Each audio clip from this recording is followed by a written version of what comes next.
ओम श्री गणेशाय नमः। प्रेम से बोलिए भगवान गणेश की जय। भगवान भोलेनाथ की जय। माता पार्वती की जय। सर्व देवी देवताओं की जय। प्रिय भक्तों, आज है मौनी अमावस्या और हम सब सुनेंगे मौनी अमावस्या की संपूर्ण व्रत कथा। माघ मास में पड़ने वाली अमावस्या तिथि को मौनी अमावस्या का व्रत रखा जाता है। इस दिन स्नान, दान और पितरों का तर्पण करने से पुण्य फल की प्राप्ति होती है। साथ ही व्रती को इस दिन व्रत कथा का पाठ करके पीपल के वृक्ष की 108 बार परिक्रमा करनी चाहिए। ऐसा करने से सुख, समृद्धि और सौभाग्य की प्राप्ति होती है। ऐसे में हम सब सुनेंगे आज मौनी अमावस्या की संपूर्ण व्रत कथा। मौनी अमावस्या के कथा के अनुसार एक ब्राह्मण परिवार प्राचीन काल में कांचीपुरी में रहता था। मौनी अमावस्या कथा के अनुसार एक ब्राह्मण परिवार प्राचीन काल में काशीपुरी में रहता था। दोनों पति पत्नी धर्मात्मा थे और धर्म पूर्वक कर अपनी गृहस्थी चलाया करते थे। देवस्वामी और उनकी पत्नी धनवंती के 7 पुत्र और एकमात्र पुत्री हुई। पुत्री बहुत ही गुणवान थी और जब गुणवती हो गई तो देवस्वामी ने पत्नी से पुत्री के विवाह के लिए वर देखने को कहा। ब्राह्मण ने अपने छोटे पुत्र को बहन गुणवती की कुंडली दी और कहा, जाओ तुम इस कुंडली को ज्योतिषों को दिखाकर ले आओ ताकि गुणवती के लिए विवाह की बात आगे बढ़ा सके। ज्योतिषों ने जब कन्या की कुंडली देखी तो उसमें बताया कि वह कन्या विवाह होते ही कन्या विधवा हो जाएगी। ज्योतिषों की इस कथा को जानकर पूरा ब्राह्मण परिवार बहुत ही दुखी हो गया और ज्योतिषी को इसका उपाय पूछा। तब ज्योतिष ब्राह्मण ने बतलाया कि सिंगल द्वीप में एक पतिव्रता महिला निवास करती है जिसका नाम सोना धोबिन है। अगर कन्या के विवाह से पहले सोना धोबिन अपने घर जाकर पूजन करे और अपनी मांग का सिंदूर कन्या को दे, उसका आशीर्वाद दे तो ये दोष दूर हो जाएगा।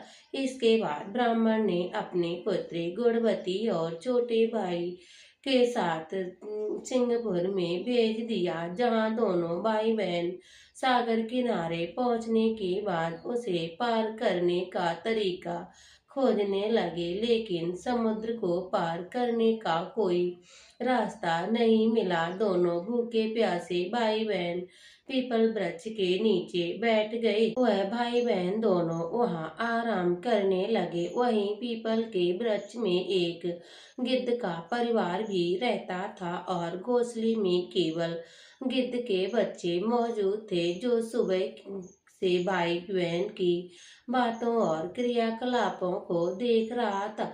शाम को जब गिद्ध की माता बच्चों के लिए भोजन लेकर घोंसले में पहुंची तो बच्चों ने वृक्ष के नीचे आराम कर रहे भाई बहनों की कहानी बतलाई। बच्चे की बात सुनकर गिद्ध की माता को दोनों भाई बहन पर दया आ गई और बच्चों से कहा, तुम लोग चिंता मत करो, मैं इन्हें सागर पार करवा दूंगा। ये बात सुनकर बच्चे भी बहुत खुशी हो गए और खुशी खुशी दोनों ने भोजन किया। गिद्ध की माता ने बच्चों को भोजन कराने के बाद नीचे बैठे भाई बहन के पास पहुंची और बोली, मैं तुम्हें सागर पार करा दूंगी, आप चिंता मत करो, आपको सोना धोबिन तक मैं पहुंचा दूंगी। गिद्ध की बात सुनकर दोनों भाई बहन बहुत प्रसन्न हुए और उन्होंने वन में मौजूद कंद फूल खाकर रात काटी। सुबह होते ही गिद्ध ने दोनों को समुद्र पार करवा दिया और सिंगल द्वीप में सोना धोबिन के घर पहुंचा दिया। सोना धोबिन के घर के पास गुणवती छिपकर रहने लगी। प्रतिदिन सुबह होने से पहले गुणवती सोना धोबिन का घर लीप देती और एक दिन सोना धोबिन ने अपने बहुओं से सवाल किया, कि रोज सुबह हमारा घर कौन लीपता है। तब बहुओं ने प्रशंसा के लोभ से कहा कि हमारे सिवा ये काम कौन कर सकता है, लेकिन सोना धोबिन को बहुओं की बात पर भरोसा नहीं हुआ और इस बात का पता करने के लिए वह पूरी रात जागती रही। आखिर यह कौन है जो सूर्योदय से पहले आकर हमारा घर लीप जाती है। तब सोना धोबिन ने पाया कि एक कन्या उनके आंगन में आकर घर लीपने लगी। तब सोना धोबिन गुड़वती के पास गई और पूछने लगी, तुम कौन हो और प्रतिदिन मेरा आंगन क्यों लीपती हो। तब गुड़वती ने अपनी सारी बात सोना धोबिन को बतला दी। उनकी बातों को सुनकर सोना धोबिन ने कहा, तुम्हारे सुहाग के लिए मैं तुम्हारे साथ चलने को तैयार हूँ। सोना धोबिन ने ब्राह्मण के घर आकर पूजन किया, लेकिन विधि का विधान कौन टाल सकता है। जैसे ही गुड़वती का विवाह हुआ वैसे ही उसके पति की मृत्यु हो गई। इसके बाद उसे पता चला तो पता चलने पर सोना धोबिन ने अपने सभी पुण्य गुड़वती को दान कर दिए।